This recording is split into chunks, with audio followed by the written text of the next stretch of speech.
क्या third world war शुरू हो चुका है? आइए जानते हैं एक्सपर्ट्स का क्या कहना है। जनवरी 2026 तक कई एक्सपर्ट्स और ऑब्जर्वर्स यह तर्क देते हैं कि रीजनल वॉर्स, शिफ्टिंग अलायंस और सुपर पावर्स के बीच मिलिट्री एस्केलेशन के कारण तीसरे वर्ल्ड वॉर की नींव पहले से ही रखी जा चुकी है। वर्तमान जियोपॉलिटिक्स फ्लैश पॉइंट और घटनाएं, जिन्हें अक्सर थर्ड वर्ल्ड वॉर की संभावित शुरुआत के रूप में देखा जाता है। Middle east crisis. 2025 में ईरान के न्यूक्लियर और मिलिट्री इंफ्रास्ट्रक्चर पर इजरायल के मिसाइल हमलों के बाद तनाव पीक पर पहुंच गया। ईरान ने इजरायली शहरों पर ड्रोन और मिसाइल हमलों से जवाबी कार्रवाई की और बाद में कतर और इराक में अमेरिकी ठिकानों को निशाना बनाया। मिडिल ईस्ट ग्लोबल टेंशन का एक प्रमुख कारण बना हुआ है। Russia Ukraine war.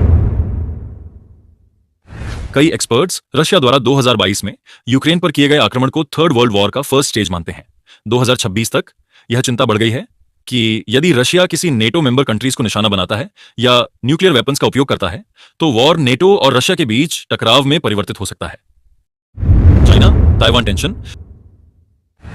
ताइवान पर चाइनीज अटैक को एक रेड लाइन के रूप में देखा जाता है, जिससे संभवतः अमेरिका, जापान और दक्षिण कोरिया भी इस संघर्ष में शामिल हो जाएंगे, जिससे यह संघर्ष तुरंत ग्लोबल लेवल पर फैल जाएगा।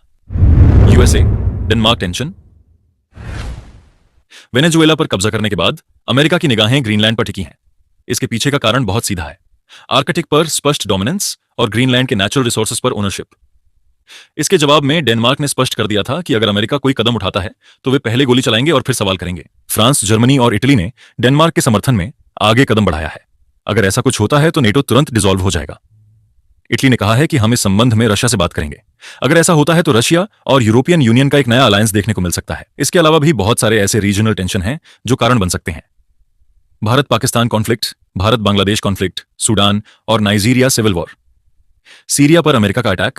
आप बस ऐसा समझ लीजिए, मंच सज चुका है, बस एक चिंगारी की जरूरत है।